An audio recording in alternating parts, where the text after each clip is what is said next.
The Lifestylist, Episode 211.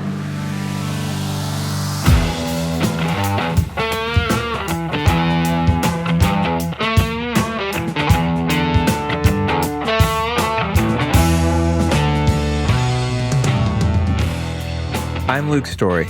For the past 22 years, I've been relentlessly committed to my deepest passion, designing the ultimate lifestyle based on the most powerful principles of spirituality, health, psychology, and personal development.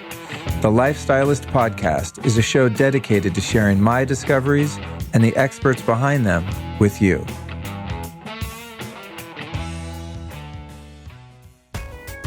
This episode of the Lifestylist podcast is brought to you by my friends over at Juve. So for the past year or so, I've been doing something called Photobiomodulation. That's a super geeky term for using red light therapy. And Juve make a device that is hanging right here next to me in my podcast studio that I use just about every damn day. In fact, most days I use it twice a day. So why would you want to use red light therapy? Well, just like a whole food can be broken down into different vitamins and minerals, sunlight can also be broken down into different colors. And just like the nutrients in whole food, each color in sunlight has its own effect on our bodies. So once absorbed into your body, light energy is converted into cellular energy, which kicks off a series of metabolic events like the formation of new capillaries, elevated production of collagen, and the release of ATP. And red light therapy has even been approved by the FDA, and its effectiveness has been studied throughout the world. So here's why I use the Juve red light therapy device on the reg. Repairs sun damage, which I get a lot of, reduces wrinkles, which I'm getting a few of, enhances muscle recovery and peak performance. When I work out, I have that issue. Heals acne and other blemishes, fades scars and stretch marks, speeds wound healing, reduces joint inflammation, and my favorite benefit of the Juve, increases testosterone production. So if you're interested in checking out some of those benefits for yourself, you can go over to juve.com/Luke. That's JOOVV.com/Luke. Here's the catch. If you use the code Luke at checkout, you will receive a special free gift. So go to juve.com/Luke, use the code Luke, and get hooked up with some Juve red light therapy. No episode of the Lifestylist podcast would really be complete, right, without a shout out to my friends over at foursigmatic.com. These guys have been a sponsor since the very beginning of the show. I love them, they love me, and I know if you've tried their products, you love them too. Now, most of the time I'm talking about their mushroom coffee, their reishi elixir, the chaga elixir, lion's mane, cordyceps, all those great medicinal mushrooms and herbal blends that they make. But there's three that I don't talk about that much for some reason, even though I use them all the time. So I'm about to drop that on you right now. First one is the mushroom hot cocoa mix. Oh my God. It's got reishi mushrooms, cinnamon, cardamom, and of course, cacao powder. This is like the hot cocoa you had when you went camping when you were a kid, just without like corn syrup and all the other disgusting stuff that was probably in that. Yeah, sorry, that happened to you. We're going to get over it though. We're going to heal together. Next up, we've got the chai latte with turkey tail and reishi mushroom. This is that classic Indian blend, the Indian chai that you'd get on the streets of India. And I've been there and done it myself.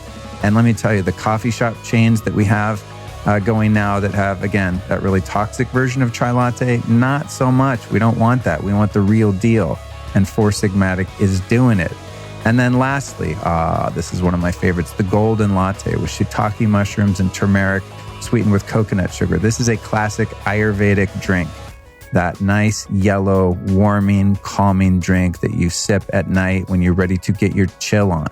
So those are three that are not only crazy delicious, but they also have all the health benefits of the medicinal herbs and mushrooms. So if you want to check them out, go to foursigmatic.com/Luke Story. That's foursigmatic.com/Luke Story. If you want to save 15%, here's what you got to do. Got to fill up that cart and then enter the code Luke Story, and you're going to get that savings. That's foursigmatic.com/Luke Story. Luke Story here with another episode of the Lifestylist podcast. Get ready for Aubrey Marcus and Whitney Miller to penetrate your eardrums, folks. This one was recorded at the Onnit headquarters in Austin, Texas. It's Aubrey's second time on the show, and he is one of my favorite guests of all time. Aubrey Marcus is the founder and CEO of Onnit, a lifestyle brand based on a holistic health philosophy. he calls total human optimization. Aubrey hosts the Aubrey Marcus podcast, on which I've been a previous guest, which is a motivational destination for conversations with the brightest minds in athletics, business, science, relationships, and spirituality. Whitney Miller is a former Miss United States and sports anchor who found her true calling helping individuals and couples as a love, sex, and relationship coach. Her experiential journey to self-mastery started 5 years ago when she entered into a well-publicized open relationship with her fiance, Aubrey Marcus. And we're going to do our best to publicize that even more on today's show. Before we get into this tantalizing episode, though, I'd like to invite you to join me this Friday for a bonus episode. I've been getting requests for more bonus shows, more Friday shows. People want 2 a week. It's crazy. Some of my shows are like 3 or 4 hours long, and people are like, no, we want another one. Okay, cool. You want it? You got it. This Friday, we're going to be talking about PEMF power, pulsed electromagnetic frequencies, speed healing pain and injuries with pulse centers. This will be a special report. So this is back to the biohacking roots of the show. Well, I don't even know if the show had biohacking roots. I think I've always talked about spirituality and relationships and stuff, but definitely biohacking technologies are one thing close to my heart and constantly close to my body. So join me this Friday. And then next Tuesday, back to our regular programming where we're going to learn how to take your moonshot and hit the target of your dreams with Naveen Jain. This dude is heavy duty. He's the founder of Viome. You might have heard of that, where you can mail your poop in and get your gut biome tested. Not only that, but he's just an insanely brilliant man and a humanitarian and just, I don't know, the coolest guy ever. Very inspirational. So to make sure that you catch Friday's show and next Tuesday's show, just subscribe to the podcast. Like, why torture yourself? Just make it easy. Reach down right now on the podcast app and click subscribe. It's that easy, folks. I've got some upcoming events. I'll be participating in a multitude of ways at Rama Fest in Majorca, Spain, July 19th through 22nd. Then I'll be at the Health Optimization Summit in London, September 14th and 15th. Both of those events are going to be mega lit. You might need to spray yourself with fire retardant. That's how lit they're going to be. No, seriously. Go to lukestory.com/events. That's lukestory.com/events to get info and tickets to all of these shenanigans that I'll be up to. Super excited to be flying around the world, meeting people like you in person. If you want to avoid even having to check anywhere, just get my newsletter. It's super easy, you guys. If you're on a US phone, here's all you have to do to join my newsletter. It will take you maybe 5 seconds. Text the word lifestylist. That's one word, lifestylist, to the number 44222. So just like you text anyone else, the number is 44222. Enter the word, all one word, lifestylist, and click send. Boom. Magically, you'll be prompted to enter your name and email, and you will be on my email list, which is a very respectful email list. I'm only going to send you notifications for the podcast, upcoming events, etc. You can make that easier on yourself if you're on a browser.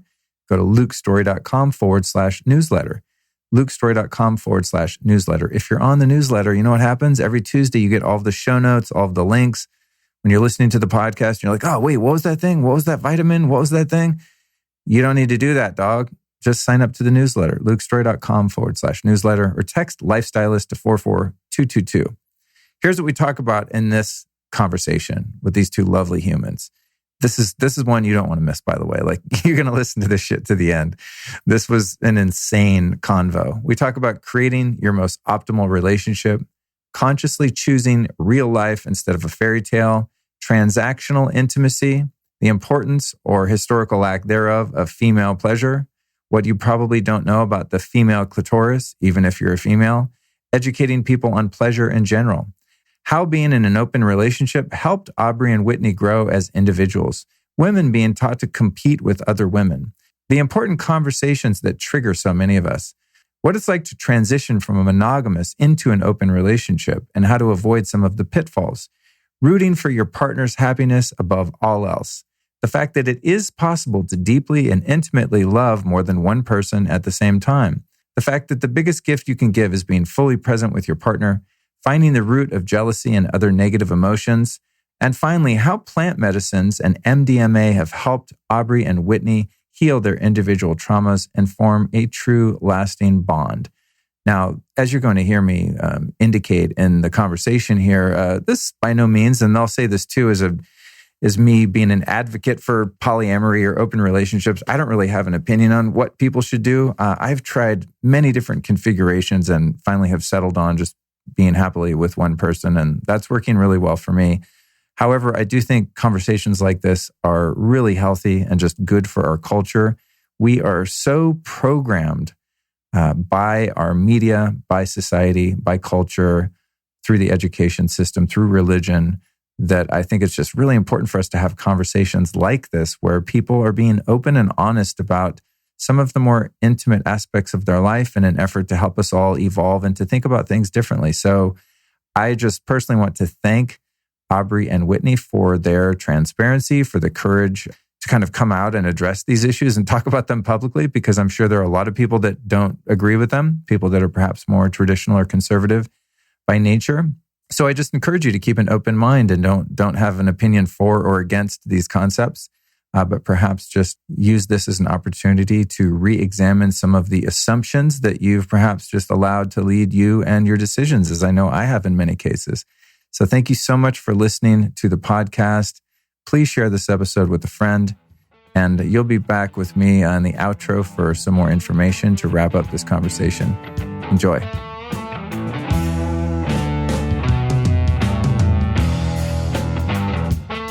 We're with Aubrey and Whitney. We're talking about relationships today because they're in one. Yes, we are. This is for my podcast. Those of you that tuned in, whenever the hell that was, it's all a whirlwind now. Yesterday. When I was a guest on Aubrey's show, that was a different show. That was his podcast, which you should listen to. And when does yours come out? And what's it called? Within the month, hopefully. Within the month. And so it's called True Love and Wild Sex. And I'm doing it with Dr. Wednesday Martin. Brad, True Love and Wild Sex. That is sure to be a hit. True Sex, True and, Sex wild and Wild Love. Love. Wait, what did I say? True I Sex always get it mixed up. True Sex and Wild Love. Okay, cool. Because you're switching them. I Yeah, like you're both just of those switching them. things. What's untrue? too. Is untrue sex when you're not into it and you're pretending you are? That's called service sex. There's a term for that. Is there? Service sex. Oh, okay. Mm-hmm. So where you're serving, like you feel like it's like you're going to a job. Like here I am laying down and just having sex again because I feel like I have to have sex with you, and it's service sex. Yeah, the obligatory sex. It sucks to be on the receiving end of that type of sex. Probably almost as much as it does to be the one giving it. Yeah, for sure. Okay, welcome to the podcast, you two Thanks. crazy, sexy, horny kids. Gee whiz, thanks. Those of you listening to the show here, in case you fast forwarded through the intro, we are likely going to talk about some adult-themed topics. So if you have youngins in the room, there could be some sex act or vulgarity and cursing involved in this conversation. So be forewarned. You're now warned. Now we are free to say whatever we want. Woo-hoo.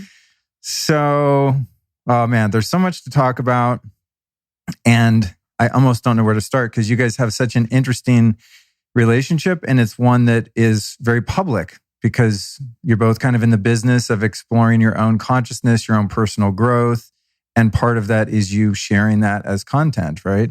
So I've not heard you talk about it as much, Whitney, but Aubrey being out there on the mic a lot, something he refers to a lot is the nature of your relationship and how it's evolved, and I just find it fascinating, and I'm excited to dive into it.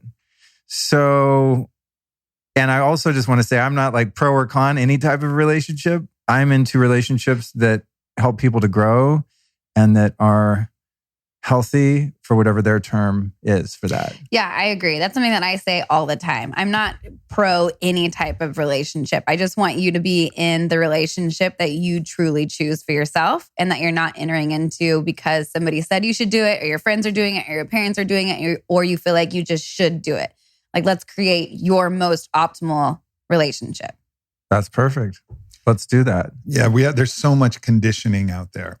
And to really be free, you have to unprogram all of that conditioning that says a relationship should look like this certain thing and be this certain way and be happily ever after, and all the things that we're subtly and overtly conditioned by, whether it's parental pressure or just tradition or just the public social pressure or the fairy tale stories or whatever it might be. But there's so much conditioning that to really look at it and choose whatever you're going to choose, that is absolutely the most important thing, to make it a conscious choice so that you have agency and that you're really have free will in your relationship. And how long have you two been dating? All in. I know there was a couple years off there or something. Well, we were together 2 years monogamous. Okay. And then he wanted to be in an open relationship. And I said, absolutely not. Hell no. Goodbye. I was very sad. I didn't say it that smoothly at all. And then I went traveling for 3 months, backpacking. And we got back together after that. And now we've been together for 5, open. Wow. You've made it that far. That's impressive. So 7 years total. Yeah. When Aubrey's been on my show, we've had conversations about it when you weren't present, and he describes some of the inner growth and some of the demons that he's overcome and sort of contextualized the experience as using the relationship as a means by which to overcome some of those deep-seated insecurities and the things that come up when you're becoming vulnerable in ways that you are in a relationship and all of your instincts are crying out against losing that person, et cetera. And I've always thought, like, man, I get the lessons, but damn, that's a fucking hard way to learn them, you know? So I am excited to talk to you guys about the inner exploration and what you've been through. So I think in most relationships that I've observed, including my own, when one person is like, hey, you know what? I think it's natural to be with maybe other people. Let's try this. It usually seems to be the guy. Do you think that that's true based on other people that you all interact with? Actually, what I'm finding through because I do coaching for couples and individuals and relationship coaching, and a lot of it deals with a healthy way to open a relationship or have conversations around triggering subjects or challenging subjects. And I'm getting hit up a lot by mainly females who are interested in opening the relationship. Really? Mm-hmm. Interesting. And the woman, Dr. Wednesday Martin, who wrote the book Untrue, is a great friend of ours. I'm starting a podcast with her. The studies are also showing that women are now the ones that are heading kind of the polyamorous movement. They're also the ones in the clinical research. If you look at the curve of boredom in the bedroom, you'll see the man's curve slowly kind of trickling down, and you'll see the woman's curve of boredom just falling off the cliff. Right? Really? Like, yeah, between 1 and 3 years. Women are getting bored in the aggregate way faster and way more intensely than men are. That's so hard for me to hear because my ego wants me to believe that they obviously haven't been in a relationship with me. That changes when you meet me, baby. Yeah. Wow. Okay. It'll be exciting forever. But it's in the public zeitgeist, right? Like it's in the idea of the man getting lucky. Like you see on every sitcom, every stupid sitcom, like, oh, I'm gonna get lucky tonight because you bought a dinner or a diamond bracelet. It's like you almost have to purchase their sexual desire, right? Because I think subconsciously we understand that. Oh yeah, like these women are getting bored, and so we've just adopted it into it. It's not because the men are terrible lovers. Maybe they are, but I think it's because we kind of know that women are getting bored, more than the men. The men are eager to have sex. Yeah, I'm going to get lucky. The women are like, yeah, okay. Well, you bought me this thing, so I guess you will get lucky. Get lucky? That should never be how sex is. It should be like both of us getting lucky. Like, we get to have sex. This is the greatest ride of an incarnated body. Right. Wow. You know, I think you're right. As a guy, I think that sex is framed as almost something that women do reluctantly as a favor to the guy, as if we need it or want it more. Like, oh, I'm gonna fuck you or give you head or give you a hand job or whatever, just to kind of pacify you because it's my duty, and that's what guys need, and that's what guys get out of the equation. In other words, there's a transactional sort of commerce base to a lot of, I guess, the Western approach to sexuality that I've observed and I'm sure participated in to some degree. Going back to the archetype of a date where you take a girl out to a really expensive dinner and I just spent $100. Like, I better get an orgasm out of this deal, right? I mean, I think that's more common than we'd like to admit, but is that really an evolved way to approach an interaction that can be of a higher consciousness, whether you're in a, quote unquote committed relationship or not, right? It's like a tit for tat sort of thing, which kind of takes a lot of the fun out of it. Yeah. And I think a lot of that also comes from, for a really long time, female pleasure and the importance of pleasure and an orgasm for the woman has not been of the utmost importance. It's always been about the guy. And so it's like, great, he took me out to a dinner and I guess I'll have sex with him, but I'm not going to be able to come. Right. And so even when it comes to any other dates or any sexual experiences, it's always a lot of emphasis on the man. And now I think times are changing. And obviously the studies are coming out showing a difference. But women, we have like our pleasure is amazing. And like we are able to, we have 8,000 nerve endings down there. And we also get lady boners every morning, just like men do. What? Yes. Enlighten me, please. We wake up, we have we have the exact amount of erectile tissue as a man does. Just inner. Wow. Yes. Wow. That's interesting that you say that, because I've often viewed just from an anatomy point of view, and this is probably not just the way I view it, but the way it is, but it's almost like the vagina is just an inside out cock, right? And it does, I mean, I've noticed on a good day, it does get like tighter and swollen inside, and I'm like, what is that? It feels awesome. No matter what part of your body's touching it, it's pretty cool to experience that. But I never thought of it like as getting aroused in terms of an erection or blood flow going in there and doing that. Wow, interesting. Yeah, people think of the clitoris as that little tiny button, but it actually goes way deep on. It looks like a wishbone. Looks like a big wishbone. Everyone go look up a 3D design of the female clitoris. And you're going to be blown away if you don't know. Because this is not something that we're taught in school. Yeah. I had no idea until probably 6 months ago when I met Wednesday, and she brought this diagram or something for us, and I didn't know what it was. 3D printed like clitoris. A 3D printed clitoris. Oh, please. I'd like to examine one of those. Yeah. I mean, I think as a guy, when you're younger, you're just literally like feeling around in the dark, hoping that the woman is into it and that you're able to please her. And I mean, I think most guys enjoy having the woman climax, but no one really teaches us that. I mean, my sex education did not involve like, hey, you should check out a diagram of a vagina. And well, mine didn't either. And I have the vagina. I literally thought that my clitoris was just the button. Right. And I'm almost 30 years old. Right. And most people, I posted it on my Instagram and I said, do you guys know what this is? A lot of people had no idea what it was. And that is beyond me. There has to be something that changes here. And I think it is proper education of anatomy, but I also think it's proper education on what pleasure is and how to give pleasure to each other. Okay, so everyone I know that's ever read like The Ethical Slut, Sex at Dawn, these type of books, including myself, comes to this realization where they go, oh, human beings aren't naturally wired to just pair bond with one partner and live happily ever after. Therefore, these desires that I've been feeling to venture out of my relationship are natural and inherently good. And I've been programmed by religion, by society to think otherwise. So I'm closer to a bonobo than I am a saint, right? So this, and I went through this whole process too, like, oh, this totally explains it. No wonder. So now we need to have the discussion, like, can we be more bonobo-like in our relationship and venture out?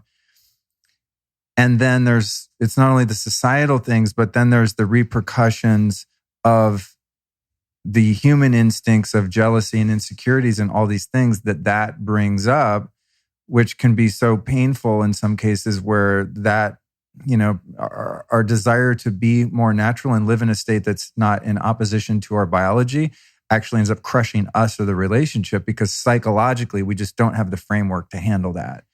So I can't have this conversation without being a little bit subjective in my own experience, having been someone if I started having sex in 1986 when I was 16, I'm 48 now. I've only been in a couple monogamous relationships voluntarily because I was just like, this is boring. I feel trapped. I feel stuck. Now, arriving at the place I am in my life and in my relationship, I mean, things can evolve and change and who knows what the future will bring. But at this point in time, like I have zero interest in having sex with anyone other than my girlfriend. Well, you might have broken the fever of that when you went celibate for a few years. Right. You broke your bonobo fever. Totally. But I think, and I don't know how exactly to take this where I want to take it, but what I discovered for myself was, sure, there's an inherent desire to have variety, right? I don't want to just be with one partner for 5 years or 10 years. Like you want to have sex with 10 different women because it's going to be a different experience with each one and you're going to have a different type of intimacy and pleasure and all of that. But I think for me, a lot of it, having done some work on myself, was using being promiscuous and finding the data to support that as a means by which to not truly open my heart and become vulnerable with one person. So it was like being very sexually active in order to be a love avoidant, to put it in more clinical psychological terms. and be, in a sense, almost like sexually, or not sexually, but maybe like love anorexic, if you could make that term up. I don't know if it's a real thing. Do you see what I'm saying? So it's like, I see what you're saying. I don't want to get really close or intimate and really open my heart and be vulnerable. Therefore, I just need to kind of like have those doors open. And then also the instances of childhood enmeshment and feeling overwhelmed or trapped by a parent and not ever wanting to be, quote unquote, trapped by a girlfriend or a wife. So I need my freedom.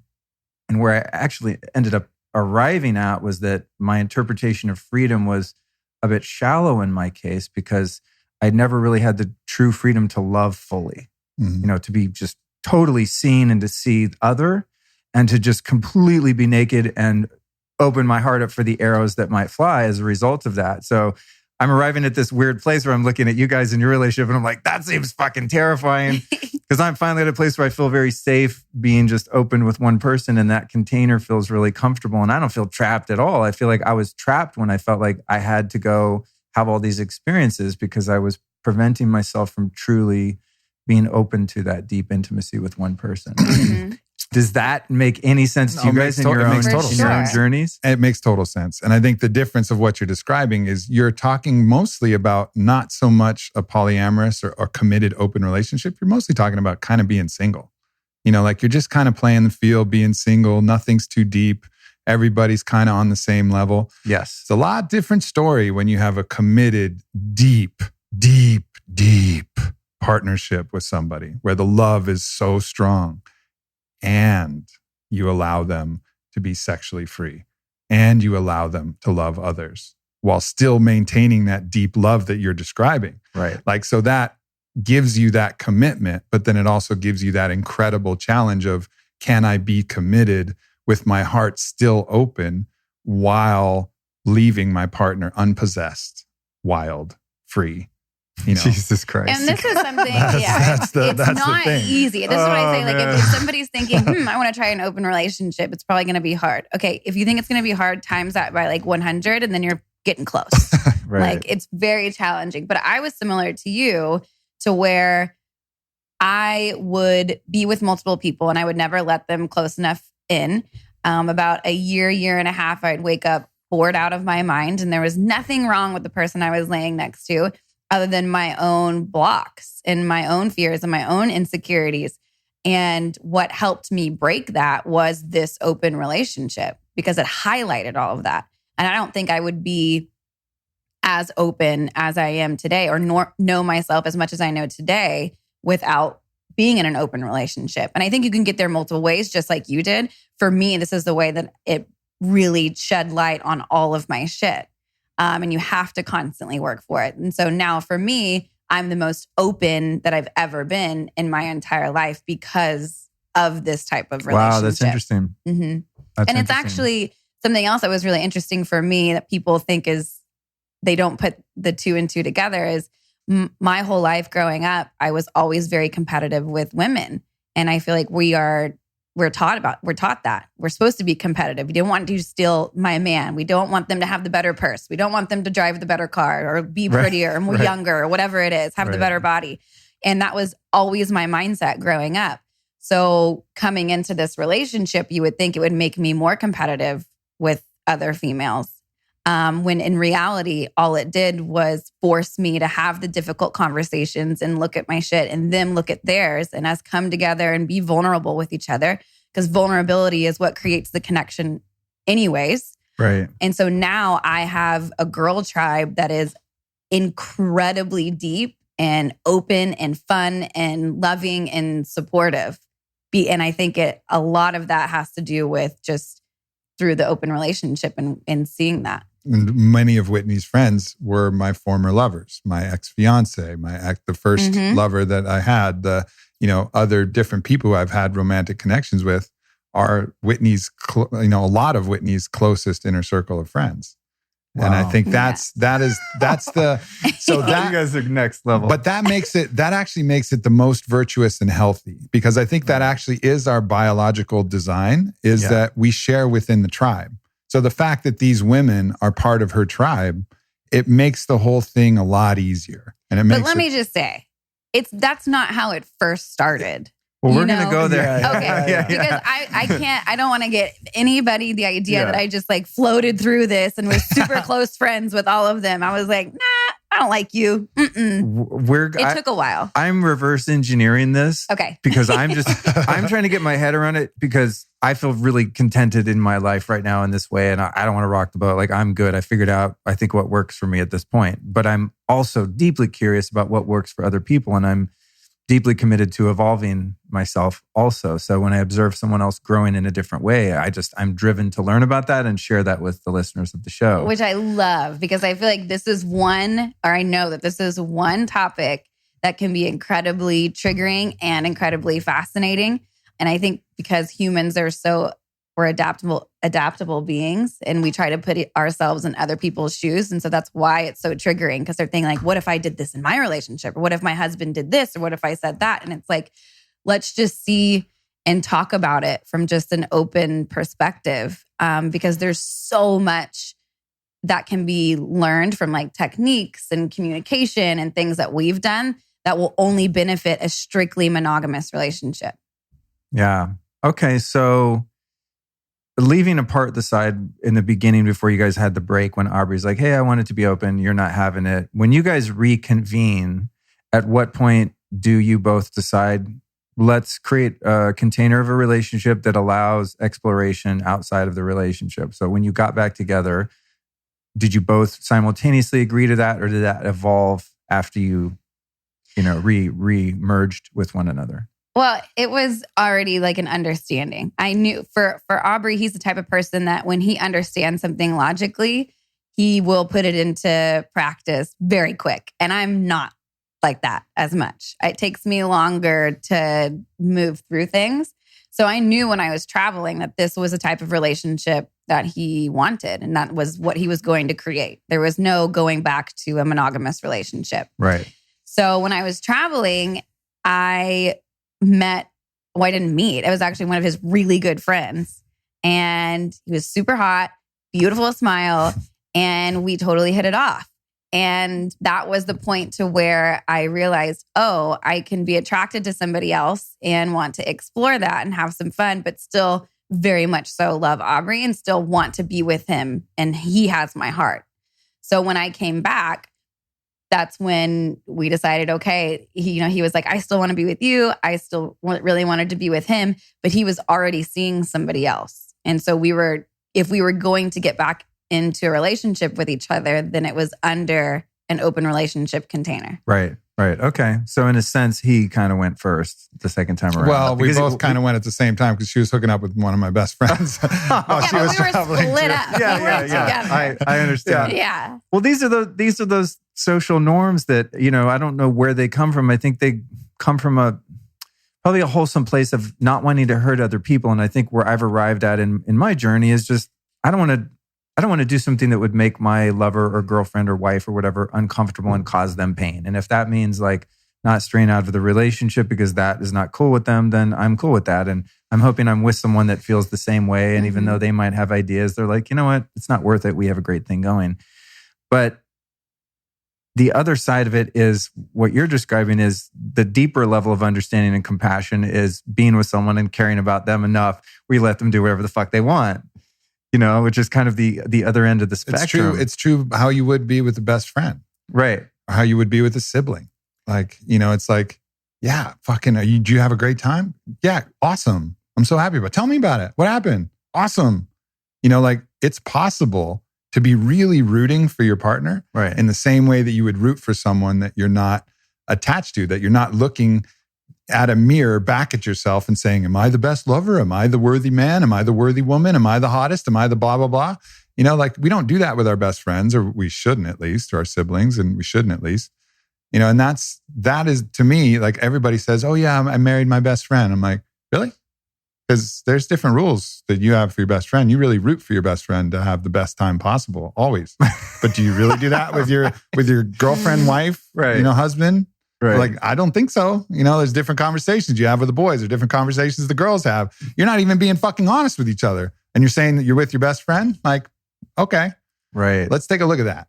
Let's take a real good look at that. So there's a lot of social norms and assumptions, when you're talking about her going off and finding this attraction, eventually having some degree of intimacy with your best friend.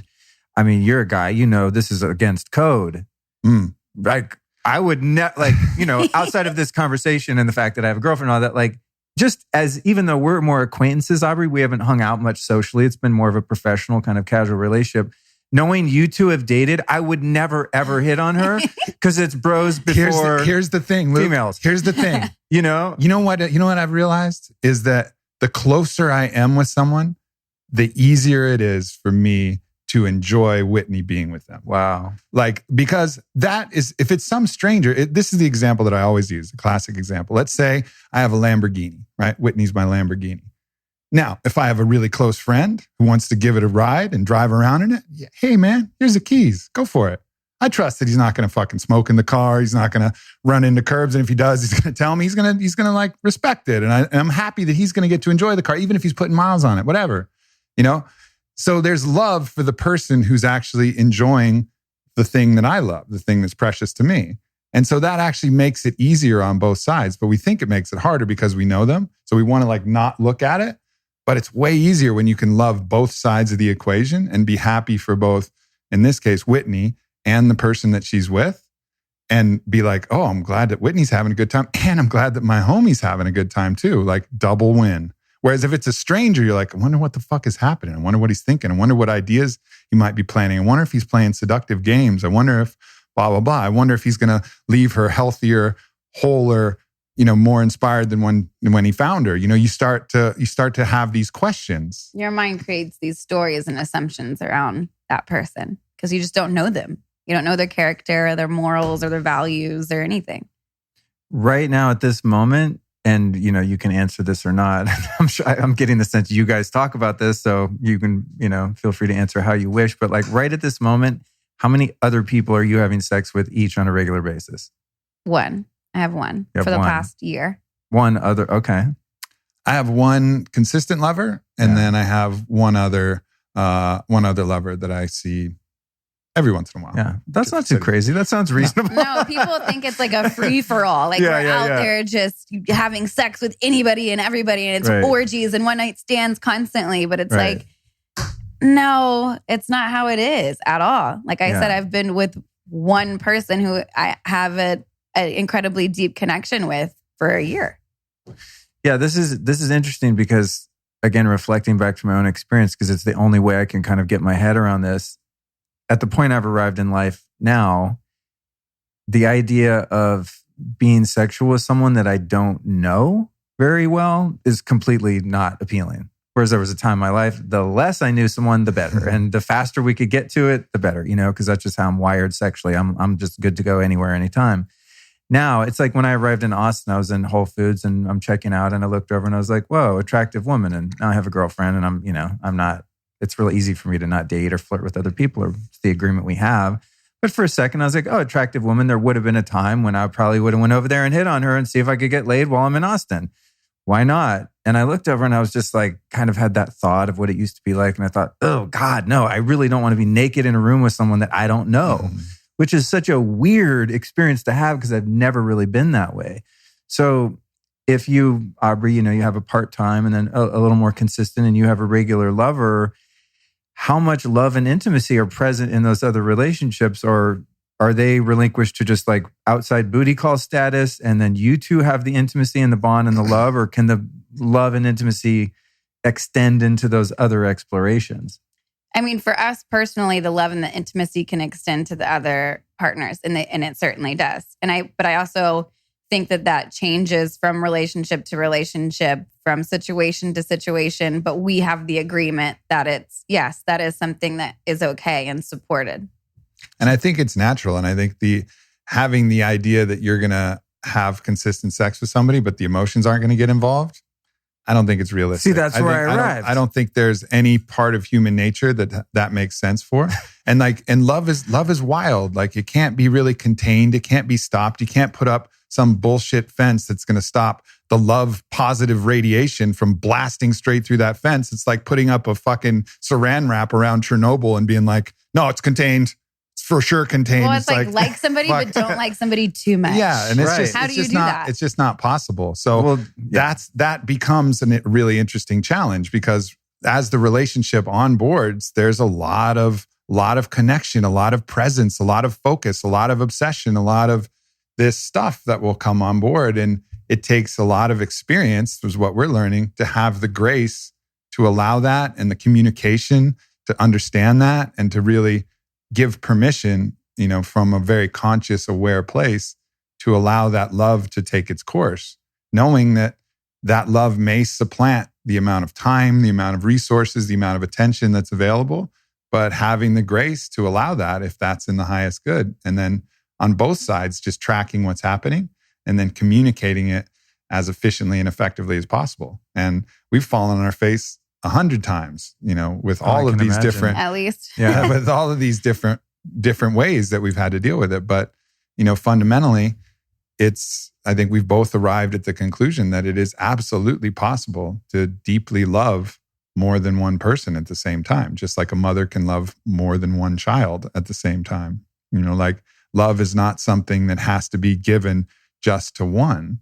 It can be experienced in the wild when you open your heart to whoever you're with. And the great mystics will say that you can love everybody that way, that the sun does not, decide which people that it shines on. The rose does not decide which people gets its scent. It just loves. It's just is love, right? And I think this is a way to know that, even though there are select people that get it, but you start to understand that this love is a universal force that is in absolute abundance. I think what you described in terms of at a certain point being incapable of having that kind of intimacy with someone in an ongoing basis and not have that love, be the Chernobyl that explodes past the cellophane. I've had that experience absolutely, thinking, trying to put parameters on, okay, no sleepovers. That used to be my thing. Like, we can have sex. You're not fucking spending the night because I'm protecting you, girl, Really, I'm just like, don't fall in love with me. I'm like terrified I'm terrified of getting hurt is what the truth is. And have some moral compass where I don't want that person to get attached when I know I'm an unavailable guy, right? But at a certain point, I think as someone evolves, especially doing spiritual work, and some of the things that I've done is specifically Kundalini yoga, which is a very heart-opening. This is pre-ayahuasca, which is another, of course, hugely heart-opening experience. But at a certain point in my journey, I would try to have just like no strings attached, casual sex. And I couldn't do it because I would start to get feelings. And I'm like, what? Am I turning into a high school girl? I remember when I was always on the other end of that, where they're like, I'm starting to like you. I'm like, no, we talked about this. We're just chill, Netflix and chill. And then I'm the one all of a sudden that's like, I'm getting bonded to people that aren't necessarily, and no offense to anyone I've dated or had sex with, this happened with, but weren't necessarily appropriate long-term partners. They were fun sexual partners. We talked about it. We were adult about it. We were mature. We were totally honest, had integrity. And then I'm like, dude, my heart is too open. And it started to actually become emotionally painful to withhold that love. And I think that's why eventually I arrived at, maybe that more traditional kind of relationship that I always avoided is more my speed at this particular point, because I want to be free to have that fully open heart. Now, what you guys are talking about is moving into a phase where you still have that truly open heart, and also you can have an open heart for other people too, right? Right. And if you have sex with the same person too often, likely one of you are going to sprout feelings. And then that's a whole other entity to deal with. And people say, like, you're going to catch feelings, like you're going to catch the flu. God, no, please don't catch feelings. That is so normal we're emotional beings. It's normal to catch feelings and have these feelings, and it's beautiful. And I think with you saying, I went through this process to where you understood, okay, this might be a little bit too much for me, where I can fully open my heart in a strictly monogamous relationship right now. And you made the decision, you made the conscious choice to say, okay, I want to be in this monogamous relationship. Whereas most of society is just born into a monogamous relationship, regardless if it works or not, and they're not even choosing it. Well, I think, I tried a lot of different arrangements of all types that don't, necessarily bear going into, but I experimented with all of it, at least within the heterosexual realm, like all sorts of different arrangements and agreements and, all sorts of crazy shit. I just would love for more people to do exactly that. Yeah. Like just try it out, try it on. If it doesn't work, don't do it. If you like it, keep it. Well, you know what really fucked that up for me was reading a book by Neil Strauss called The Truth. I don't know if you've read it. I read a little bit of that, yeah. Yeah, and he goes, we're similar age. We've had many parallels in terms of, issues that we've had with intimacy and being kind of closed off and just doing a lot of, having a lot of sex and all that stuff. And then he has this experience in the book where he cheats on his girlfriend, or maybe were they married yet? No, I think just girlfriend, Ingrid, and devastated her, totally fucked up. So he goes off on all these different, goes to sex rehab and then tries poly relationships and all these different things. And then, just going to, spoiler alert, if you haven't read the book, here's how it ends, guys. Sorry about that, but it's pertinent to the story. At the very end, he realizes like, you know what? I kind of just love my life and my wife and I just want to be with her. That's the end of the book, but that's not the end of the book. Well, it's not. It's not the end of his experience. Well, now they've since broken up. But I read that book at a time when a relationship just ended largely because I was unable to meet my partner where she was ready in terms of heart opening and commitment. And she finally got sick of it and was like, I'm not going to wait around for you. I'm into you, but dude, like grow up kind of thing. And so it was very painful when I read that book. I was like, fuck, Neil's already tried everything. I've ever tried anything. What's the one thing I haven't tried? And that is a real chill, safe container of a healthy relationship. We'll be right back at you after this brief but important announcement. Yo, I am super pumped to share with you beekeepersnaturals.com. Now, if you heard episode 175 with founder and CEO Carly Stein, you know exactly what I'm talking about. What I'm talking about are the highest quality bee products in the world from Beekeepers Naturals. Now, I've been using bee products for a long time. Back in the 90s, I was rocking like the bee pollen and using kind of gourmet honey over the years and things like that. But until that interview, honestly, I had no idea of the superpowers and the variety of different bee products. So not only do these guys make the cleanest, most organic, most potent bee products, they also have the widest variety of products. So whether it's propolis, which helps you with the immune system, soothing scratchy throats, it's really potent stuff, or the bee pollen, which is a superfood with vitamins and nutrients and gives you energy. It has amino acids and protein, whether it's the raw honey, the royal jelly. They even have a tonic for your brain. I mean, they have a lot of great products over there. So if you're not hip to the power of bee products as a superfood, I want to highly recommend that you get over to beekeepersnaturals.com. And honestly, if you want to just learn all about bees in the industry and how it's done right for ecology and for the environment, definitely go back and listen to episode 175. It's a great episode, and the founder Carly is just brilliant, and she's running a really great operation over there. So I'm very happy to support them on the show. And like all the stuff I always talk about, I use them every day. In fact, I used it too much because I run out of it. Like when I interviewed her, I was like, so I do like a couple tablespoons of the bee powered, which is the really potent one that combines all of the superfoods in the hive into one product. And she's like, dude, the dose for that is half a teaspoon once a day. You're tripping. But, I'm hardcore because it just tastes delicious and it gives you like instant energy. So definitely get over to beekeepersnaturals.com. When you're there, if you enter the code LIFESTYLIST, that's one word, LIFESTYLIST, you'll save 15% off your order. So go to beekeepersnaturals.com, enter the code LIFESTYLIST. And now, back to the interview. It's very interesting hearing your guys' take where you're saying there's a never-ending supply of love. So if Whitney gives some of her love to another partner and they're bonded in a similar way, that doesn't mean that you're losing yours. Oh, but it feels like it though. Yeah, that's what I'm saying. God damn, it feels like it. Because it's crawling on the ground, vomiting, crying, thinking you might not even make it. How am I going to see the sunrise this next day because I don't think I'll make it through this night? Right. It's that kind of shit. But the love's still there. Right. It hasn't actually gone anywhere. At the root of human jealousy, which I think is kind of natural and normal and to some degree healthy. I mean, obviously, if you act on it and you're a tyrant of a partner and controlling and jealous freak, not that. But I mean, I think when you're bonded to someone, that if there's a threat of losing them to another partner, that's a very real threat. And it could break your heart if Whitney falls kind of, for lack of a better term, more in love with this other partner. And then she's like, Aubrey, not so much. Like, that's a real risk that you're willing to take. It's a real temporary reality. Well, Right. it's a real risk for any sort of relationship. Right. Right. Okay. I mean, it's just as much as I could fall in love with somebody, you could fall in love with somebody. You know, I'm putting myself out there more. So yeah, I have probably, quote unquote, a bigger chance for that. But in my opinion, if your partner is with somebody and they meet them on different levels, or for them, it's serving their life better than you are at that point, then why not? Why would you want them to not do that? You know, it's like, no, you have to be with me. You're stuck with me.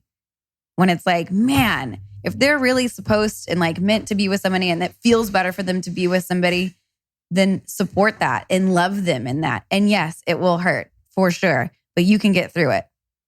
You will. Have either of you ever had a situation in which someone, I was going to call it like your side piece, that's very disrespectful. Mm-hmm. The other people in the periphery of your individual relationships wants to take you for themselves? Like a woman you're with is like, you know what, fuck this open thing, Aubrey. I don't want you seeing Whitney anymore. Have those situations happened? I don't think it's ever been like that direct, but yeah, for sure. Right. Where the other person thinks they can hang, oh, this is all fun, very new agey, like free love vibe. And then they're like, no, I can't deal. Fuck but their true desire is to be in a either monogamous or in a primary pair bond with one of us. And that creates a disturbance, you know? And so you have to be mindful of that, because if someone's mind knows the rules of the game that allows the game to continue, and I call it a game, it's not a game, it's very real. It's a lot of love there. But if it allows the structure to continue by saying a certain amount of things like, oh yeah, I'm cool with this. Like, I'm happy, you know, just seeing you as when I see you, and we'll enjoy it. But you can tell that every moment there's resentment building and there's a desire and an anger building. You have to recognize that, and you have to like bring that out into the open and be like, hey, I hear what you're saying, but this is what I'm feeling, you know, and I'm feeling something different. And that will create discord if you're really listening and you're really paying attention. And, you know, that's a challenge. You know, it's a real challenge. It's not only communication, because we can learn how to communicate in a way that keeps the thing going, but it may not be the truth. It may not be expressing the most radical truth that's inside of us. And it can go both ways. It can go from the other partners, or it can go from the primary partners. It can be like, hey, I'm not okay with the way that this relationship has been onboarded and going, and the distribution of time and resources. Like, I'm not okay with this anymore. So if you would like that and that to continue, I love you always, but I'm going to have to step out. Has that happened? That has happened. Yeah. Where it's getting a little too imbalanced. Whitney's over here too much, and you're like, yo, hello, we're supposed to be. Yeah. And I thought I could have the grace to step back enough to just enough grace to just allow. But then I realized that I had backed past my point, because my love was too deep and my commitment was too deep. I'd backed past the point where it was fun for me, when it was worth it for me. So I had to have a chat with Whitney. And this was, if people read my newsletter, this is where I said, you know, Whitney and I almost split up, because at that point I said, hey, Whit, I love you and I really respect your relationship with Ricky, your boyfriend, but this is the ante. I just got jealous for you. This is, I was like, like, just when you said your boyfriend, I'm like, fuck Ricky. Yeah. Like, where's this motherfucker? Oh man. So yeah, I basically had to say, this is the ante of the type of commitment and the type of presence that I want if I want to continue this relationship. And, you know, that was a moment where Whitney had to really kind of reflect on both the conscious and subconscious processes that were kind of moving. And I don't want to speak for you in that process, but it's been a pretty dynamic shift for the positive in having that discussion. For sure. And what have the different, for lack of a better term, sets of rules been, and how have those rules evolved? Like, for example, you guys are having movie night together and your lover Ricky texts you and you're laying with Aubrey and you're like, you know what? Yeah, I'd like to go fuck Ricky right now. Bye, honey. Movie's over. I mean, you know, is there a rule against that? Or I think is that something we've never done that or been in that situation. I think when we're like together, we're together. That's one of our rules. It's like presence. in a relationship is huge. Like the biggest thing that you can give somebody is just being fully present. And so I don't think we would be in a situation to where that would happen at all. When we first started this open relationship, and what I find a lot with the couples that I work with is they want to place all of these rules onto it. So many rules to make them feel safer and control the situation. And I think having healthy and effective boundaries is great because it can help you. It's kind of like bumpers. You understand. You can stay in your lane a little bit. You understand it a bit. But then as you go through being in an open relationship and kind of removing the layers and understanding it a bit more, you start to remove some of the rules and some of the, okay, you can't talk to them after 7 p.m. Okay, you can only see them on Wednesday. Okay, you can't hang out with friends. You can't go to our date night. You start to remove some of those rules and you get down to really what's the most important. And that's, are we respecting each other? Are we showing up for each other? Are we working towards the same mission? Are we present when we're with one another? And so it's getting down to like the real nitty gritty foundational boundaries. Right. So some of the more nuanced, like do this, don't do that, when, where rules start to fade away. Right. Mm-hmm. And there's a more global sense of the relationship where you just feel out the parameters and you kind of eventually know kind of what he's cool with and vice versa. And you just, it's a bit more malleable and it's communicated about. If there is something that we just don't know, hey, are you okay with me going somewhere at this certain time? And he's like, maybe not. Or yeah, sure. It totally works with our schedule. So it is, everything is, when it comes to this type of relationship, everything is talked to death. Like there has to be a very, very, very high level of transparency. Otherwise it hurts because it's like truth slapping you in the face all of a sudden because you didn't see it to begin with. Yeah. What I like, the metaphor that I like to use is when truth is current, it's like you're riding together and it can be a storm, but you're kind of, both hands are pressed together because you and your truth with your partner is the same. So you can move through really choppy waters or bumpy roads or whatever, but you're pressed together and you'll handle whatever's going on at the same time. But if you allow a gap of truth, then as soon as you hit a bump, smack, whatever, however that gap of truth, however long it's been, as soon as you hit that bump, and you have to smash back into truth because one of the people can sense that something's off or something's up or something hasn't been expressed, then that slap is really, really painful. Whereas it can be hard, the bumps and the turbulence can be hard, even if you're riding together with truth, but not nearly as painful if you allow that truth gap to exist. And then you crash back into truth together. So really it's a practice in staying current with the truth. And that means staying current with your own truth too. And that's hard to do because we have so many internal forces that are driving us towards certain things. So the desire to be with someone could be an avoidance of, it could be a fear of losing your partner currently. Like it might be a defensive move. Like I might be looking to go find another girl because I'm afraid that Whitney's going to leave me. And that desire is like, so you have to be current with your own motivations and desires and drives and what's actually happening.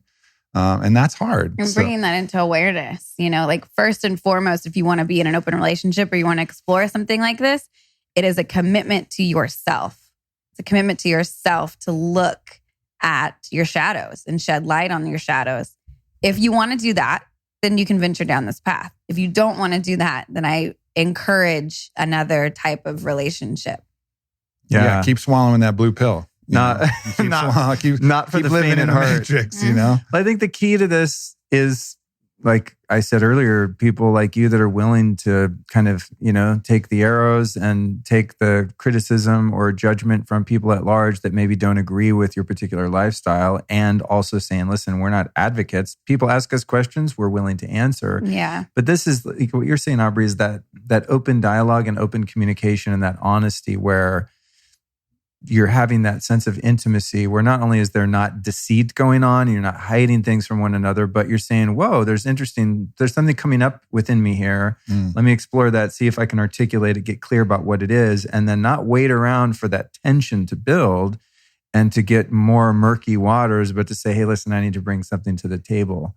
And I mean, that is so crucial for any kind of relationship dynamic, because I'm currently learning right now. It's like, I call it a disturbance in the force. And I can tell when something's off within myself and also with my partner. And 99.9% of the time, I'm right. It might not be a big deal. It might just be a little something that was said by one of us and didn't sit right. Or it might be like a bit more of an existential question that needs to be addressed, an area of compatibility or something. If it's a long-standing partnership and let's say that you have a history and a pattern of sussing something out that hasn't been communicated, right? At that point, your fear center, your amygdala is going to be on high alert for that. And you're going to be perceiving subtle, is something going on? What's going on? If you've been rewarded, if you've been rewarded for your psychic perceptions about what's going on, it's going to be a problem. So you have to be mindful that the more that you can keep in truth, and then the more practice you build with that, then the more that both people can relax and really relax. Yeah. Right. And for me particularly, I think a lot of people can relate to this. It's always been challenging for me to have these vulnerable conversations and speak my truth and speak my emotions, because I never really did that growing up. And I never really used my voice. And so this type of relationship forced me to do that. And it wasn't always easy. And I would come into conversations and I would be tiptoeing around and just very anxious. And it was just so awkward. Right. Because I didn't want to hurt Aubrey. I knew it was going to cause a little bit of an emotional reaction in some way. And that was challenging for me. Plus, that's one of my, my practices that I need to practice is using my voice and speaking my truth. And it's just keeping that in mind in any relationship. If there's something that comes up for you where you realize, okay, this feels really uncomfortable, I'm too afraid to have this conversation, then use that as your guiding star, because that's the exact conversation that you need to have. And my recommendation would be to start off with your feeling, hey, I'm feeling sad, or I'm feeling jealous, or I'm feeling upset, whatever it is, because then you're coming with your vulnerable feeling and you're not pointing your finger at your partner. You made me feel this way. No. It's I'm feeling jealous because this is what happened. Can we talk about this? Oh, that's amazing. That's so fucking good what you just said right there. Thank you for that.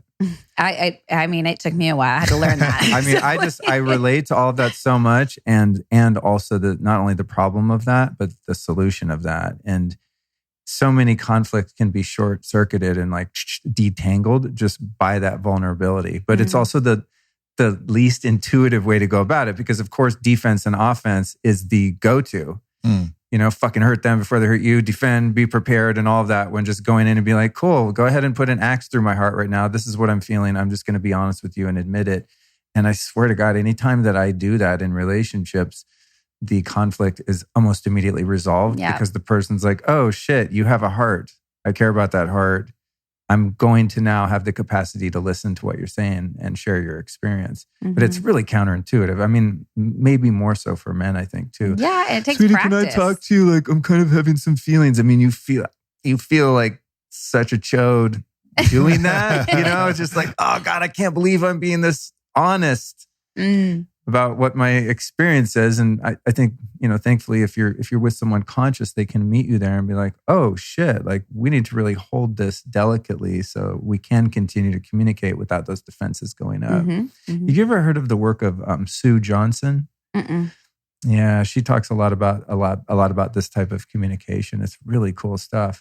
So, and when you said something that hold this delicately, and I want to make sure that I kind of clarify what delicately means, because I think all too often we try to be delicate thinking that we're going to help somebody, but delicate is really our way of marketing and really our way of spinning the truth to ameliorate it, to soften it, to make it something that it's not. Oh, I'm going to be delicate with their feelings, so I'm not going to say actually what's going on.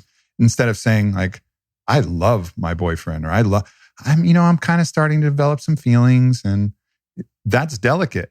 But it's false. And it's manipulation. Right. And it's manipulative. Right. And it's ultimately going to create so much more pain, because it brings you out of trust, and then it brings you into doubt, which brings you into fear, which brings you into separation, which then ultimately has to crash back together or completely go apart, right? So be mindful of being delicate and really commit to truth. Radical honesty. Radical truth. And truth is kind. Truth is always kind. It's the kindest thing you can do.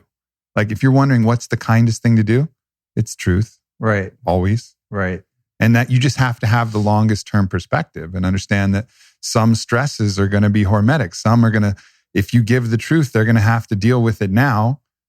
but that's good. That's what's supposed to happen, right? And so like, trust that the most delicate, sensitive thing you can do is to be the most honest. And that doesn't mean project your thoughts about the other person. That means just be true with what you're feeling, true with what you're experiencing. And, that is kind. And if you're bringing that truth to, because that was something that I had to work on a lot, was like you said, not hurting the other person. I know if I say this, it might cause an emotional reaction. I don't want to hurt them.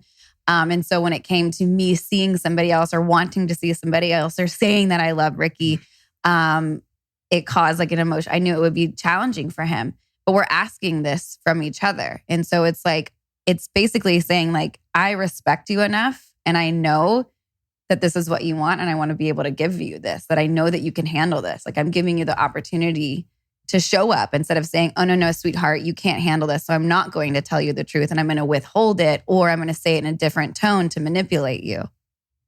So you're doing coaching now with people that are interested in, following in your footsteps, so to speak. What books do you guys read? What experts do you study, if any? Do you go to therapy, couples counseling?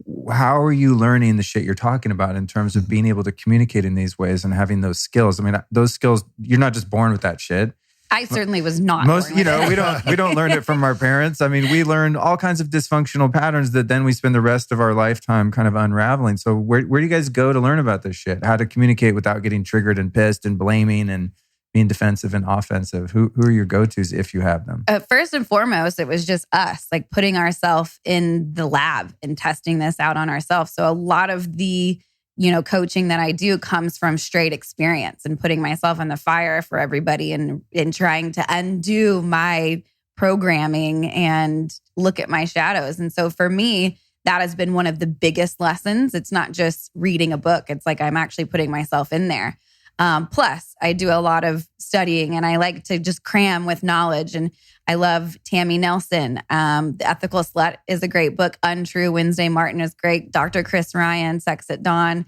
I'm trying to think what else. Well, and then the more spiritual books, like reading Ram Dass and reading Don Miguel Ruiz, Mastery of Love. And then reading this new book, Awareness by Anthony DeMello, has really just completely, escalated and advanced my own worldview about owning really my own, attitude towards all my feelings and understanding that everything is happening internally and it's not an external cause, and understanding these things that help us communicate.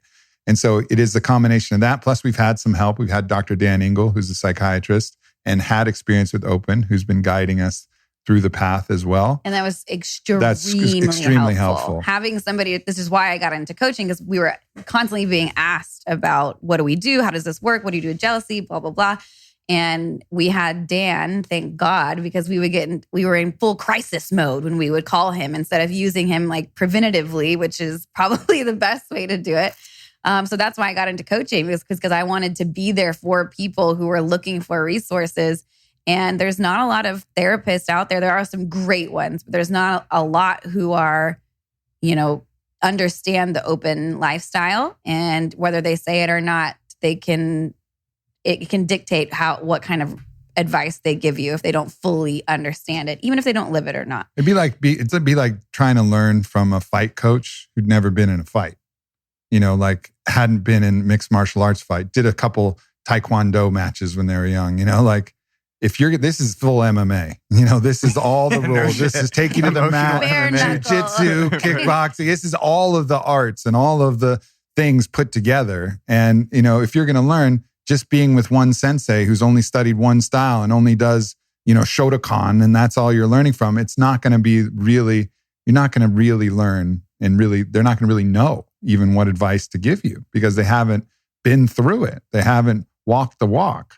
So I think that's the perspective that, Whitney and I are hoping to offer is, we've been in the ring, in the octagon for, these 5 years, and we've gotten both KO'd a million times, and got it wrong a million times, and then learned and got it right, and then had the guidance, applied the guidance, and applied the learnings and the teachings from both the spiritual masters and the sexual research and the relationship counseling and all these different things. So in total, we've learned a lot, and we've advanced a lot, and we still fuck up. Like we're human, and all of you guys are listening are human. You're going to make mistakes and that's okay. Just learn. You can just learn from it. Yeah. How many people get out of an MMA fight, a really intense fight, without some blood on their face? You know, it's like you don't fight a perfect MMA fight. Rarely you do. Most of the time you get fucking hit and you get beaten and you get knocked down. And if you're going to stay in it, you get back up. You know what I mean? And sometimes you have to submit for a while. Sometimes you have to tap. Sometimes you have to surrender and take a space and come back again. But like to think that you're going to do this like just a ninja, I was kind of cocky. I thought like I had this understood philosophically and I was going to get through this relatively unscathed. Right. Oh man, was I wrong? Yeah. Like I had no idea how much this was going to crush me. Do you think this is any more or less difficult of a storm to weather based on your patterns of trauma? Like, I don't know that much about each of your childhoods, but for myself, I know I had certain experiences in life which made abandonment feel much scarier, or being, trapped, quote unquote, in a relationship and things like that. I mean, I've done enough work on myself to know, okay, I can trace this back to mommy, to daddy, to babysitter, etc. So therefore, some of the things you're describing, like if my girlfriend called me today, she's like, you know what, I'm taking on another lover. Like the feeling that I think that would probably produce in me would be sheer terror of abandonment. Is that sheer terror worse because I have been abandoned a lot and also abandoned myself a lot in my earlier life? You know what I mean? Versus someone, would there be less triggers and easier to navigate this if someone had a less tumultuous, less traumatic childhood per se? I would say so, but I also think that it's still going to bring up whatever is there. Like maybe it's abandonment for you, maybe it's self-worth for somebody else. So it's going to bring that up. I'm similar to you. I have abandonment issues. I have self-worth issues. I have self-love issues. And so this brought up the full gamut for me. And if we're talking about attachment styles, I'm an anxious, avoidant attachment style, And so it's like I have all of this beautiful kind of mess, but it made me who I am today. But I think whatever kind of trauma you have in your past, it's going to bring that up. If you were brought up in a community to where this was fully supported, it's going to be easier because you're going to understand it and you've seen this as a part of your family. Yeah. I think you got to understand that it is, like Whitney was saying, it's a universal stressor. So it's going to bring up like everybody has something. Everybody has their home-based trauma, the thing that they've gotten, even if you have a relatively chill childhood. Maybe one parent was emotionally unavailable and you weren't really that aware of it. But actually, when you look at it, wow, that emotional unavailability over the extension of your entire childhood really made a strong traumatic impact, or at least conditioned you in a certain pattern. This is a universal stressor. It's going to bring whatever that was up. Or maybe you weren't good enough for your dad, or maybe, whatever the thing was, or maybe your mom would shut off and on her love, or doesn't matter. Maybe your first girlfriend, maybe this. Whatever it was, this is going to bring it out. And the deeper the trauma, the more pain you're going to feel, but also the more right. The opportunity is for you to heal it. Right. Because it brings it into the light, and you're having to deal with it right in front of your face. And you can run from it for a while, you can drink or, snort some ketamine or do something and like kill the pain. And sometimes that is medicine. Sometimes that is medicine for a little while. Yeah, sometimes you need a break, but ultimately it's not going anywhere. It's still going to be there. You're just going to have to deal with it with a hangover when you finally decide to deal with it. And that's going to be even worse. Or you deal with it within that relationship, or if you get out of that relationship, it's still going to be there. Yeah. So this is like your opportunity to be like, okay, what are my triggers in any relationship? This isn't just for open, any container. What are my triggers and how can I learn and grow and transcend them?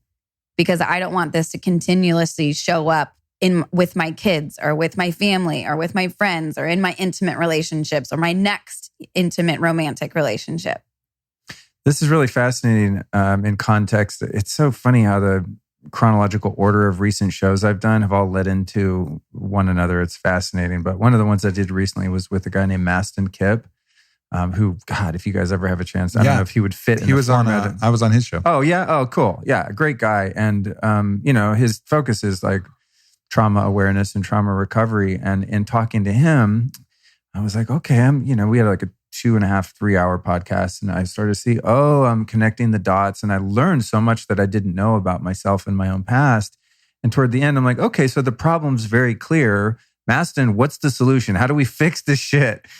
And he's like, you fix it in relationship. I was like, oh my God. He goes, and exactly what you guys are describing. And whether or not you have sex with other people or not is irrelevant, but that the intimacy and in the open and honest vulnerability of saying, hey, I'm really terrified to tell you this, but this is what my truly radically honest experience is right now. Can you hold that? And in that, his experience indicates that is where the healing takes place. And that's what actually removes those triggers and the amygdala from freaking out and firing adrenaline and cortisol through your fucking veins where you feel like you want to blow your head off, which is where I've been brought to many times by that type of triggering reaction. So it's interesting to hear you guys describe that because it always harkens back to, another guest's point of view or experience. So it makes perfect sense what you're describing. In that healing that's taking place, regardless of the severity and depth of your individual early life trauma, as you said, you're still going to meet it where you are now, regardless of how much you had. How much has plant medicine use individually or collectively helped facilitate or deepen or speed up that healing of trauma through the work of the relationship?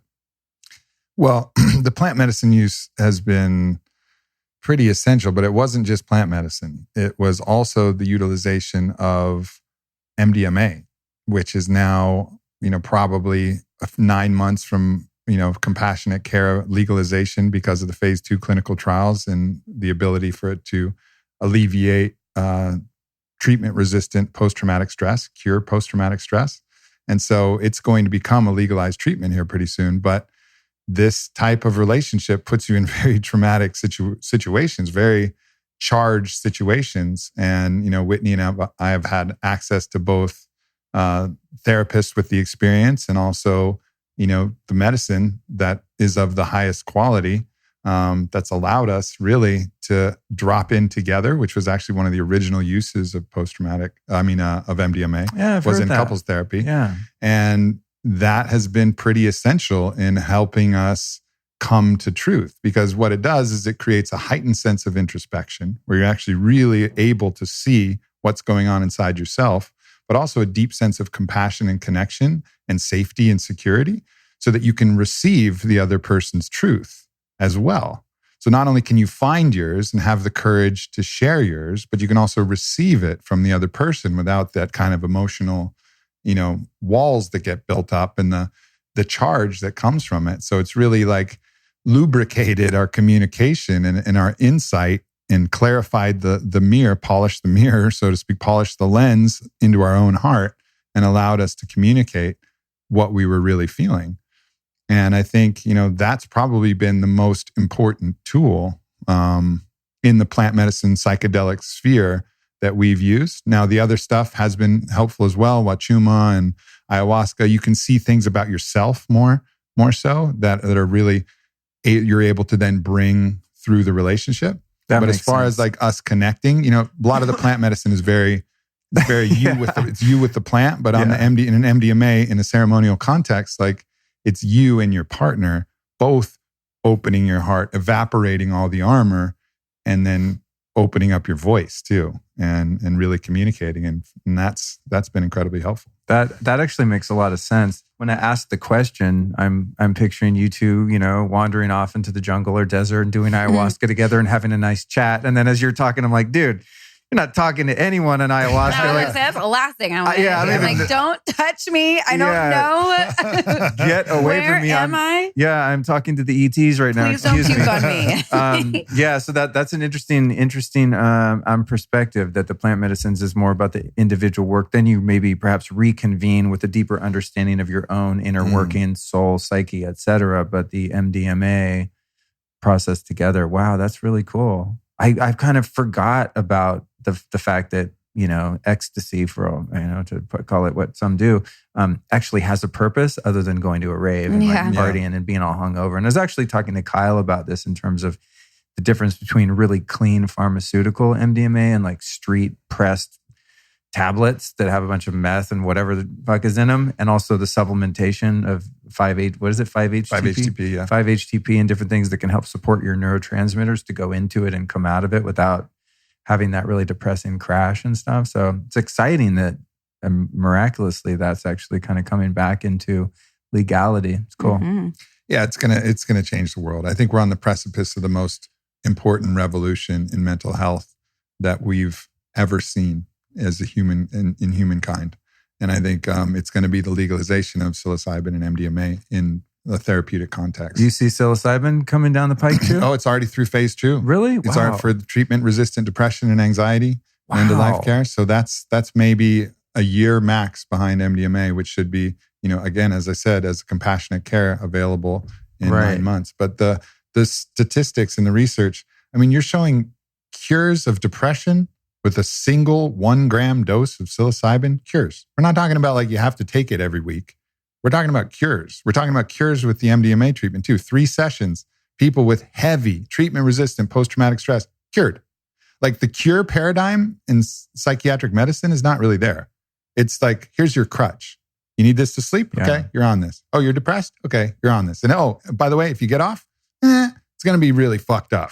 You might kill yourself. Experienced it. You might have you're going to have a really fucking hard time. Like suicidality is a side effect of some of these crutches. Like you got to like understand that these are very, very intense crutches. And it's not that you shouldn't use them, but just understand that they're very intense. But not very few of these things is actually leading to a cure. It's a maintenance crutch.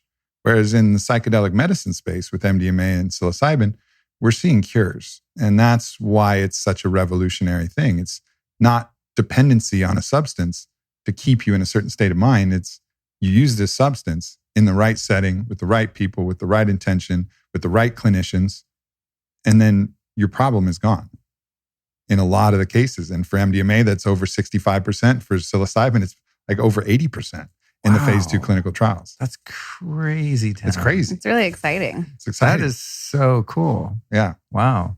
And what about from your perspective on that thing? And then we'll close it out. I mean, subjectively on your end of it, working with plant medicines individually, what's that done for you? And then collectively using the MDMA in a therapeutic type setting? Yeah, I couldn't agree more with at all.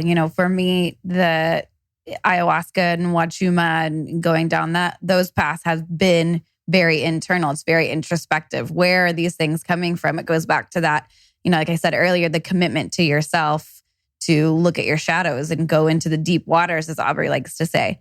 So for me, that's more of the plant medicines. That's taking you into the deep waters, looking at all of your shadows. And once again, that's where that commitment comes in, to look at yourself.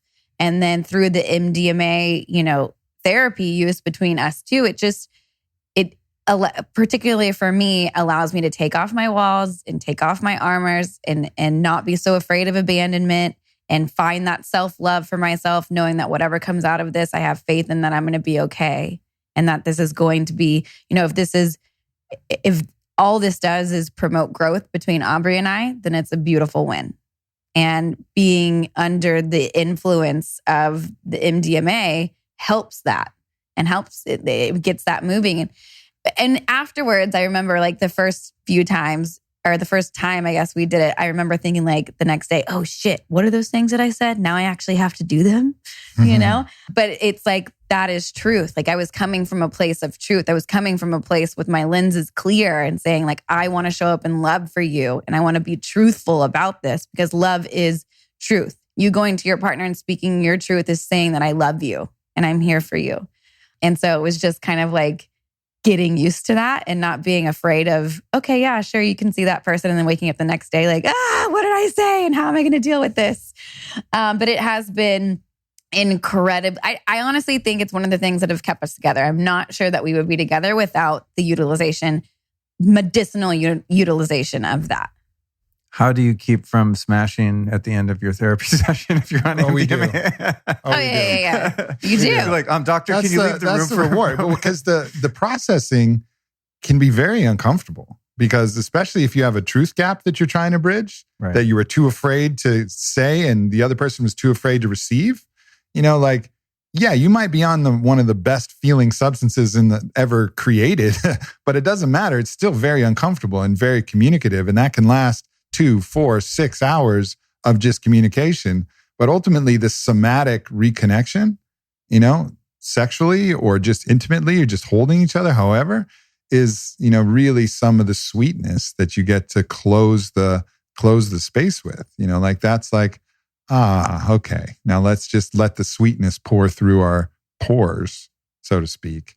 And that's a really sweet way to kind of end it. Now, obviously, that's only available if you're in a relationship and doing this. If you're doing this with your homie, or like you're providing for somebody, that's when you have to have boundaries, right? Like you can't offer this in a ceremonial context to somebody who you want to have sex with, hoping that at the end of the session, you're going to have sex with them. That's really the dark side of shamanism, right? Yeah. So there needs to be a really like a hard line. That's super dark. Yeah. Yeah. That's beautiful, man. Well, thank you guys so much for sharing your experience. I mean, I always walk into any conversation with a totally open mind, but I have to admit, I was like, kind of like, these guys are fucking crazy. Like, you and a lot of other people, it's okay. This sounds very fucking difficult. And it's really, really cool to hear your experience, and it makes a lot of sense to me, where you are. I mean, and again, like I'm on my own journey and I feel very happy with where I've arrived at this particular point, but it is really great to see two people that have the courage to go into the deep water, and are like, we're growing no matter what at all cost. And the growth ultimately is not only for yourself, but that's going to radiate then out into culture and society and the world at large and give more people the courage to look inside, whether that's in the context of a relationship or on their own. So kudos to you. Thank you so much for doing the show. Thank you. Yeah. And thank you for, making suggestions to bring Whitney on and kind of do this. It's cool because we would have had a great time, but this is completely unexpected topic and really a dynamic show. So I think people are really going to benefit. Yeah, from it. I think women also like to hear the women's perspective of this, because so often when it comes to open or unconventional relationships, it's very male based and like, oh, he's just doing it so he can fuck a bunch of girls. Right. But it's like, no. It's awesome for me too, and I'm choosing to do this as well. And these are the lessons that I've learned through it. A lot of female listeners right now are like, go Whitney, go Whitney. For sure. I just hope it like inspire. At the end of the day, it's like, I hope it inspires people and women and men to just create whatever relationship that they want. And then outside of the relationship, just live as authentically as you possibly can. Amen, sister. I got one question for you. And this can be a quick answer if you can think of them, not only on the topic of relationships or anything we've discussed, but for your life in general. Who have been 3 teachers or teachings that have influenced you that our listeners might be able to go check out to learn more from? Well, I would say that the book that I'm reading right now, Anthony DeMello's book, Awareness, it can be challenging because it's going to challenge your belief structure, but it's perhaps, and maybe it's just the time in my journey that I'm reading it and I'm open to that. But to me, it's been the most important book that I've ever found. Whoa. And it's not that long and it's incredibly comprehensive and he has a very challenging style. So, it can be a little bit abrasive, but, if you can receive that and receive his style, I think it's the most valuable book I've read. The other one for me is Paul Selig, who you've had a chance to interview. That. Yeah. And so his teachings, which are channel teachings, have been incredible. His latest book, Book of Freedom, I think is out now, and then Beyond the Known is coming soon as well. I did the intro to Beyond the Known, by the way. So cool. People interested in that. Cool. And then Don Miguel Ruiz is kind of like my first OG, the guy who took me on the path from the very beginning. And his book, The Mastery of Love, is absolutely phenomenal.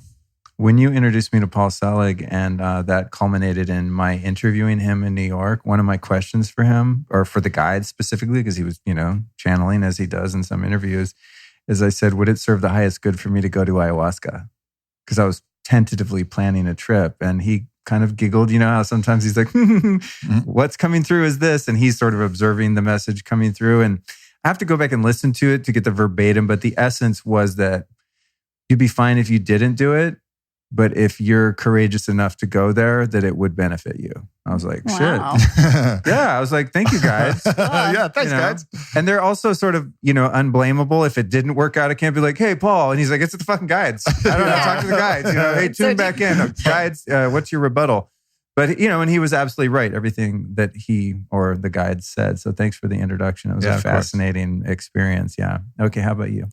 Well, he stole one of mine, which was Don Miguel Ruiz. Agreed there. Also, Wednesday Martin, we've talked about her, but her book Untrue is all about female sexuality and sexuality in general and female infidelity. And before I even knew her, I read her book and it was just so eye-opening because for the first time, it felt like, oh my God, I'm not alone, or I'm not weird for wanting to be with other people, or there's not something wrong with me. And so I highly recommend that for any woman out there and men to read that book too, That's just what to I'm have thinking. an understanding. Like, I need to understand women better in general. I'll read that shit. Yeah, it's super interesting. And she's like witty and funny. And she has all of these, the scientific studies in there. So that was a huge one for me. And then I just got into Ram Dass recently, like late to the party, but I'm just like wide-eyed star emoji eyes when it comes to Ram Dass. I'm reading his Polishing the Mirror. I already finished it. His Polishing the Mirror book. And it's all about living from your spiritual heart and opening your heart, which is something I'm constantly, doing my best to do. And so I highly recommend them. Awesome, man. Thank you so much, you guys. And where can people find you on respective websites, social media, etc.? I am on Instagram and Twitter, and it's all the same. It's Whit in Love, WHIT in LOVE. And then you can DM me or email me about any coaching or anything if you're interested in the podcast. With Wednesday, I'll be out hopefully within the month. Awesome. So that should be, then your podcast will be out by the time this comes out. So cool. Cool. Rad.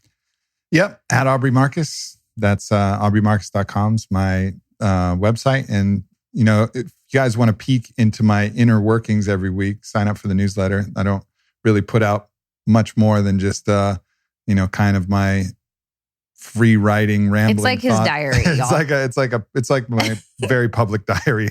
And Whitney calls me Mr. Newsletter sometimes. Because half the time it's like about us and I have no idea what he's about to write. And then I get the newsletter. I'm like, whoa, we just talked about that last night. What? You just going to tell everybody right now? Right. Yeah. Like all right, Mr. Newsletter. We'll have talked about something. It'll be Tuesday and she'll go to sleep and I haven't written it yet. And it'll be Tuesday night at midnight and I'll just bang it out and wake up in the morning like, hey, so the newsletter's going out. It's my diary went out this morning. Everything we talked about last night. So that's good. And then of course, podcast, Aubrey Marcus Podcast. And then for all the human optimization desires and needs and wants, go to onit.com. Shout out to Onit, our location here for 4 of my Austin podcasts. So thanks to Onit. And I use your stuff too, man. You know what I really like are those MCT creamers. Me too. Bomb. Put them in like teas and coffees or smoothies or whatever. They taste like the old school, like more toxic creamers. You know what I mean? The hazelnut, whatever. But they're actually good fats and not toxic. So yeah, you guys have great stuff. Thank you. Thanks, brother. All right, you guys. Cheers. We're out. Bye. See ya. When I woke up today, the first thing I did was make a bulletproof coffee. And what I added to that coffee was 4 Sigmatic reishi mushrooms and the 4 Sigmatic chaga mushrooms. If you want to try it for yourself, you can go to 4sigmatic.com/the lifestylist. Use the code the lifestylist and save 15% off. It's pretty dope. Thank you for joining me on today's episode.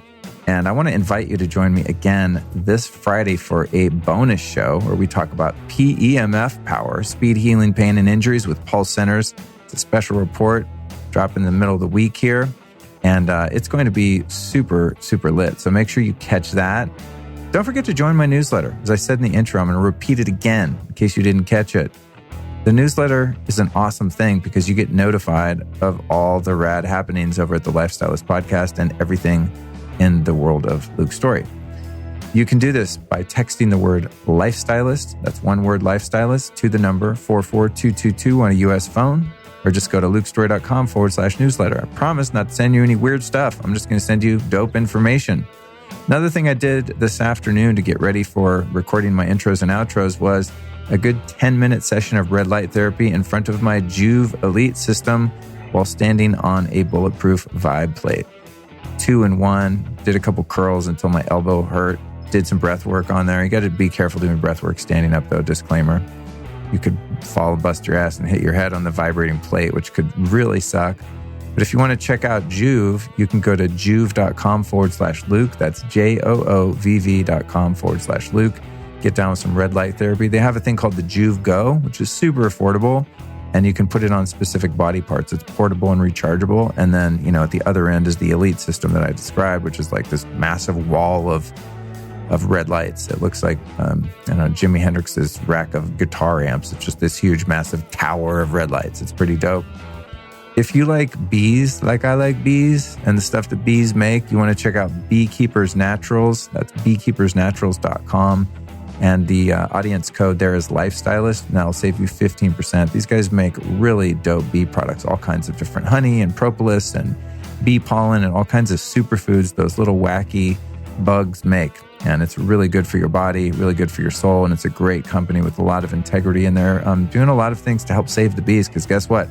Dude, if there's no bees on the planet, which by the way get killed by chemtrails and 5G, well, and also just other wireless radiation, whether it's 3G, 4G, 5G, that completely nukes the bees, as does glyphosate or Roundup, because bees get into that even on an organic farm. Anyway, it's the whole thing. I did an episode with Beekeepers Naturals founder Carly Stein actually a while ago. So you can scroll back in the feed and find that. You'll see the word bees. It's called God Save the Bees. Yeah, that was the name of the episode.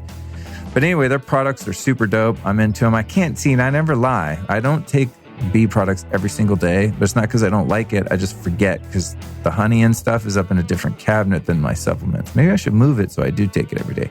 It ends up kind of being where the molasses and coconut sugar and other stuff is over in the other one. Anyway, why am I even telling you this? Do you care? No, you don't care where my shit is in the kitchen.